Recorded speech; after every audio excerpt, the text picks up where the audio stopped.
Even though he helped create two of the greatest rock bands ever, Gregg Rolie's name is rarely the first one that comes to mind. He provided the voice of Black Magic Woman and was responsible for bringing the original Oye Como Virginia and Evil Ways tunes to life. A talented keyboardist who helped create Journey, where he was also the lead singer, and who later introduced Latin rock to the Santana fame. However, Carlos comes to mind when someone mentions Santana. Steve Perry and Gregg Rolie are called out when you mention Journey. He was present. Silently, modestly, but irrevocably. Gregg Rolie never sought attention for more than 50 years. He discreetly left the spotlight, reappeared in silence, and kept inspiring with every note he played. There will be no scandals, gimmicks, or surprising headlines, just music and a life dedicated to it. Rolie never donned the label of a legend despite being twice inducted into the Rock and Roll Hall of Fame, an honor that is only given to a select few. He just had an honest, modest, and unwavering life as a musician. This is the story of Gregg Rolie, an artist who emerged from the shadows and made a lasting impression on history without the need for fame. Early life. Gregg Allen Rolie was born on June 17, 1947, in Seattle, Washington, a city famous for its rain, where his reflective disposition appeared to be shaped early on by the peaceful, reflective afternoons.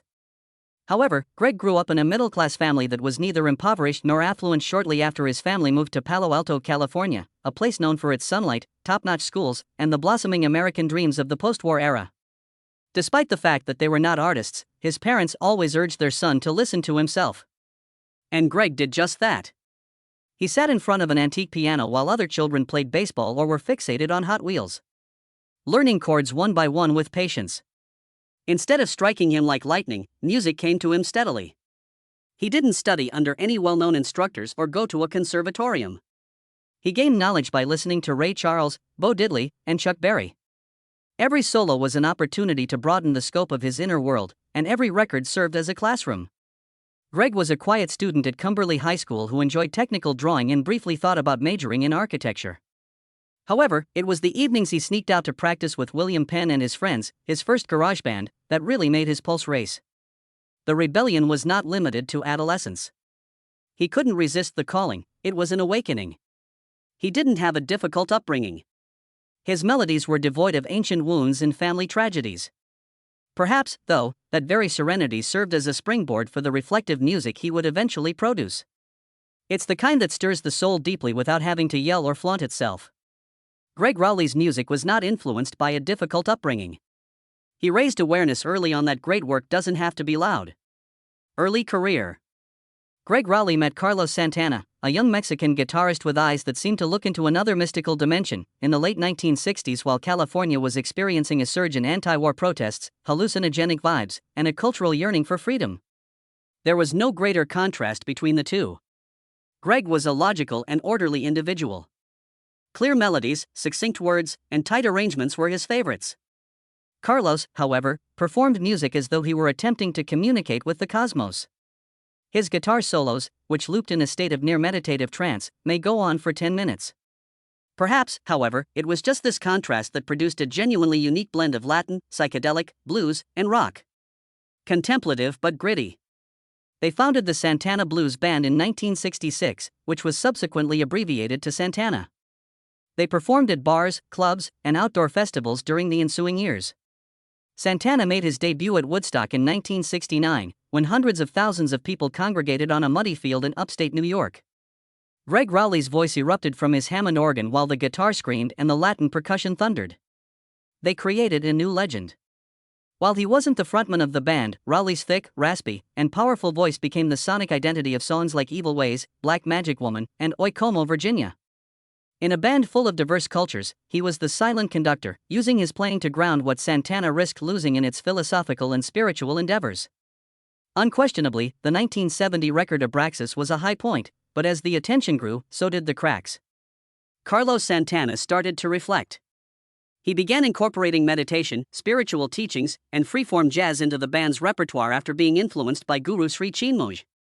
Rolie became worried. The audience was falling behind, and the music was becoming less focused. In the studio, tensions increased. Carlos desired to play freely and unrestrictedly, to jam. Rolie desired songs having a beginning and a middle, as well as structure. And a conclusion. Their arguments continued well into the night. Occasionally, they ceased talking. Rolie later noted that although we were still creating music together, we were no longer truly listening to one another. Members started referring to their concerts as spiritual warfare on stage as a result of the stressful environment. Carlos saw the band as a means of achieving enlightenment. The only thing Rolie desired was for the song to genuinely touch people's emotions. Gregg Rolie quit Santana in 1972 following 3 albums and hundreds of performances. No emotional farewell, no news conference. He gently but firmly left the way he had come. Music no longer felt like home, and he could not stay there any longer. It was hardly a loss when he left. It marked the start of a new, equally amazing chapter in history, a voyage named Voyage and a moment of integrity. Where Gregg Rolie would once more ascend to prominence and create a new rock voice in the 1970s by creating the second chapter, Journey. Gregg Rolie didn't go lost after leaving Santana in 1972, but he also didn't jump into anything too quickly. Resigning from a band at its height meant letting go of innumerable prospects, money, and fame. Rolie, however, was never one to seek attention. In order to determine whether music was still his calling or merely a memory, he needed time to listen to himself. He maintained contact with Neil Schon, the young guitarist who had played with him in Santana, during that calm time. Both individuals believed it was time to start something new after becoming enmeshed in Carlos Santana's progressively spiritual perspective. A band that plays music instinctively and isn't under any pressure to be philosophically revolutionary. Together, they established Journey in 1973 with the goal of advancing rock to the nexus of emotion and technique. The band's initial focus was on complicated experimental music and progressive rock combined with jazz fusion. As the band's lead vocalist and keyboardist, Gregg Rolie put the iconic Hammond B3 at the forefront of their sound. In 1975, Journey's first album was released. An entirely instrumental progressive rock effort. The lead singer, with a blues rock voice that was forceful, honest, and dry, and the main pianist, with his deep swirling Hammond tone, was Rolie. The Journey album was a musical manifesto for a band that refused to compromise, even though it wasn't a commercial success. Examine the Future in 1976 and 1977. Carried on with the band's musical experiments, but imbalance started to show. Columbia Records pushed the band to find a more approachable lead singer since their music was perceived as being too intellectual for general audiences. It was a little but hurtful blow to Gregg Rolie, the iconic voice of early Santana and now Journey. Commercial pressures increased. Additionally, Steve Perry, a young tenor known as the rock equivalent of Sam Cooke, was brought into Journey in 1977 following a string of difficult internal meetings. Gregg Rolie greeted Perry with clarity rather than bitterness. He was well aware of Perry's business potential. His tenure as the primary voice of Journey came to an end at this point. A new era was ushered in by the album Infinity in 1978. The main vocalist was now Steve Perry. Rolie took a backseat and concentrated on the keyboards and background vocals. Without a doubt, though, Gregg was Perry's tutor in those early days, enabling him to keep internal rhythm, comprehend the band's language, and keep quiet conflicts from becoming actual riffs. Maybe that was something only Gregg could have done.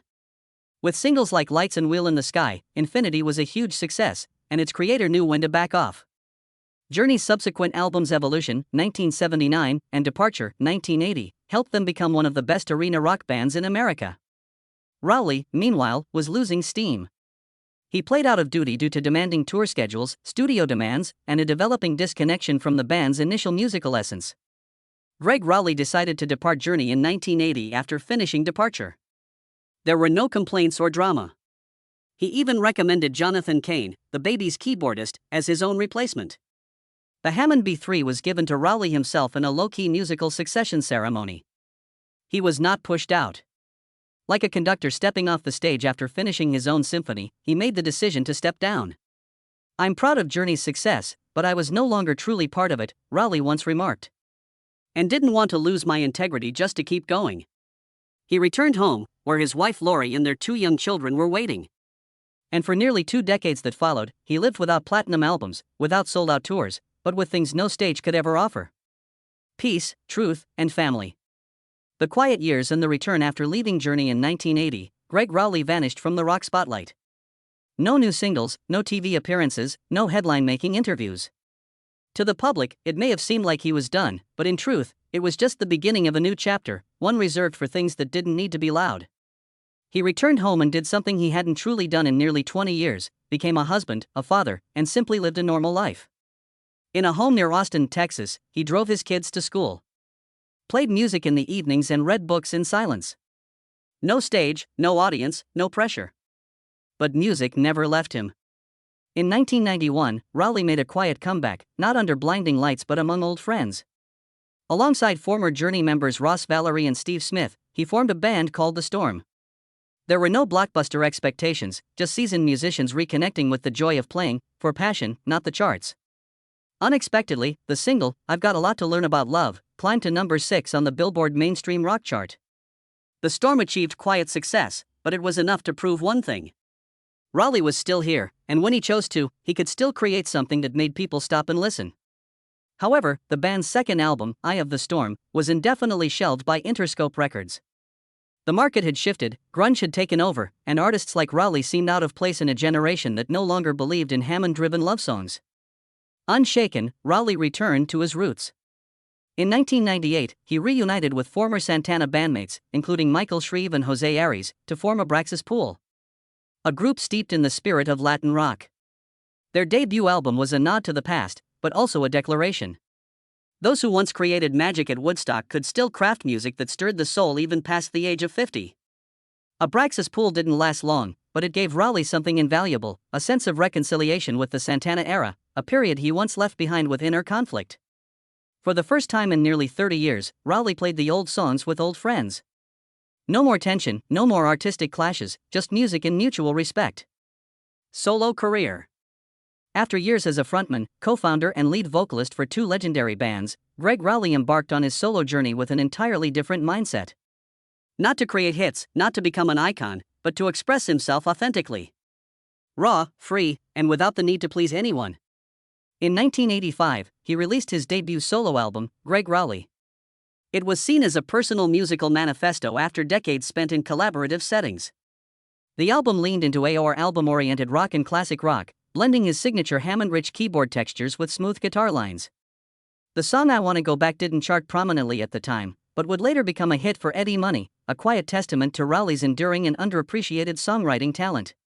2 years later came his second album, Gringo, 1987. Compared to the debut, Gringo was a bolder statement. Latin rock returned to the forefront, interwoven with elements of world music, funk, and jazz rock. A way for Rolie to revisit his Santana roots from his own unique perspective. Though not heavily promoted, Gringo was praised by critics as Rolie's most character-rich album, showcasing a fusion of past and present, technique and feeling, Latin percussion, and classic keyboards. After a long stretch focused on family and occasional performances with The Storm and Abraxas Pool, Rolie re-emerged in 2001 with Roots. The name said it all. A return to his musical origins.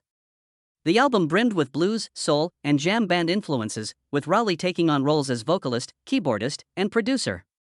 It wasn't an album made for mass attention, but for living truthfully through music, unpolished, spontaneous, and unconcerned with radio play. Roots became a favorite among devoted fans, offering a deep personal look at an artist weary of the industry but still in love with the essence of music. It wasn't until 2019, nearly 2 decades later, that Gregg Rolie released another album, Sonic Ranch. Recorded at the renowned Texas studio of the same name, the album is a culmination of everything that defines Rolie's sound. Subtle Latin undertones, strong classic rock roots, keyboard-driven storytelling, and a voice no longer fiery with youth but weathered and truer than ever. Songs like What About Love and Don't Be Cruel feel like confessions from a man who once stood in the spotlight and now finds companionship in music itself. Though no longer celebrated by the media as in his Santana or Journey days, Gregg Rolie's solo career is a return to essence. No lavish studios, no pushy producers, just him. His familiar Hammond B3 and stories told in chords, not to be praised but simply to be heard by himself. Personal life in a world where rock musicians are often associated with fiery romances, messy divorces or constant scandal, Gregg Rolie stands as an exception.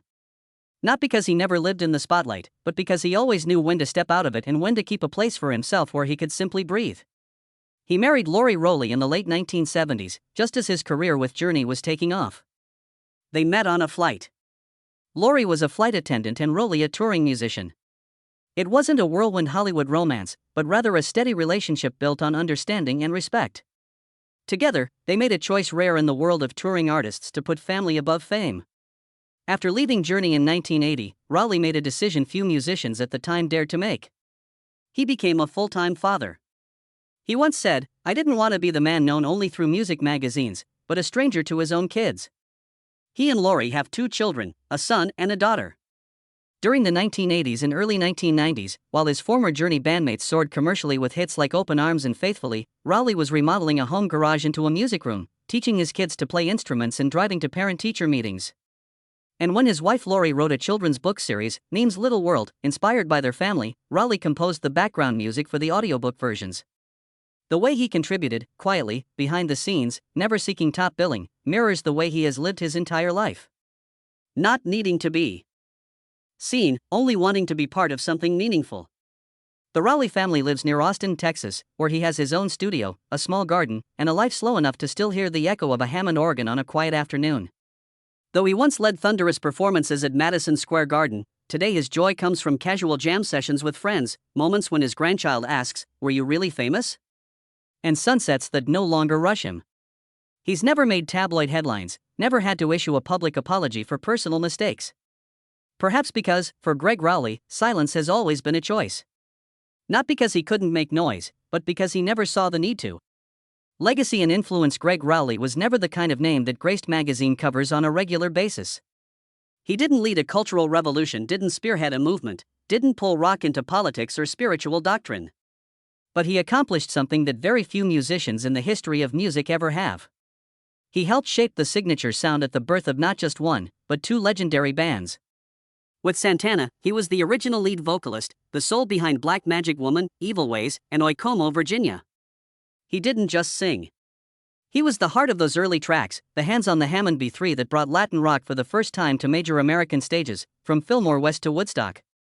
While Carlos Santana looked to meditation and the cosmos, Rolie kept the music grounded, anchoring it with blues rock roots that made it accessible even to audiences who'd never heard a conga drum before.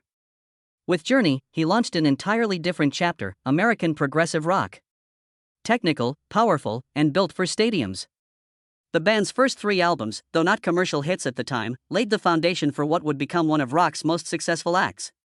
And when Steve Perry stepped into the spotlight, Gregg Rolie quietly stepped back, manning the keyboards, singing harmonies, and maintaining internal harmony during a sensitive power shift. Not many artists who once led a band could do that.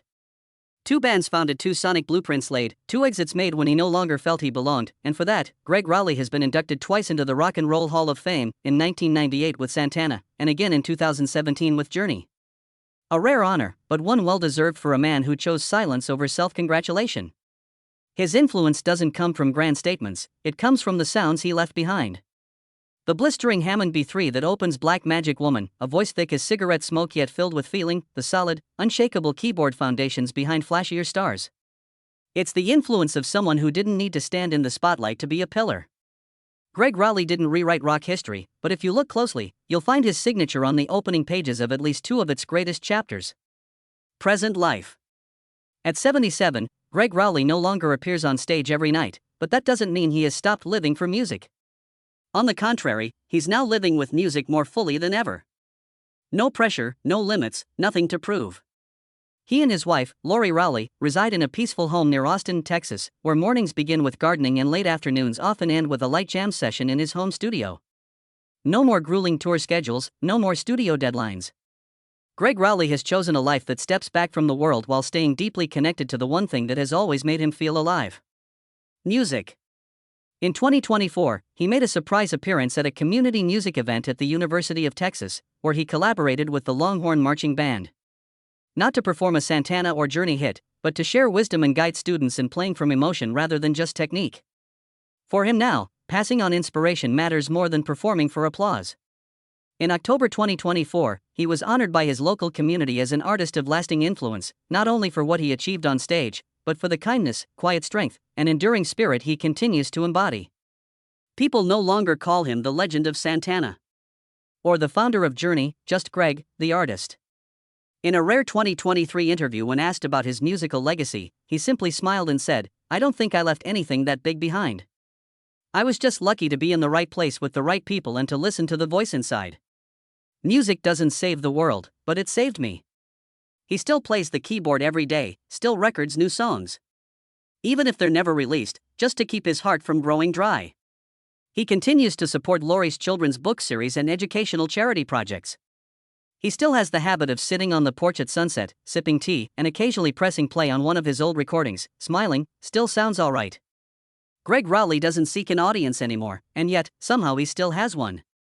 Those who grew up with Black Magic Woman fell in love with rock through Will in the Sky and found in him something rare in this world, unwavering grace without the need for display. He was the first voice of Santana, the voice that led the world into the vibrant landscape of Latin rock, the trailblazer for Journey, laying the foundation for one of the most successful American bands in history, the only artist inducted twice into the Rock and Roll Hall of Fame.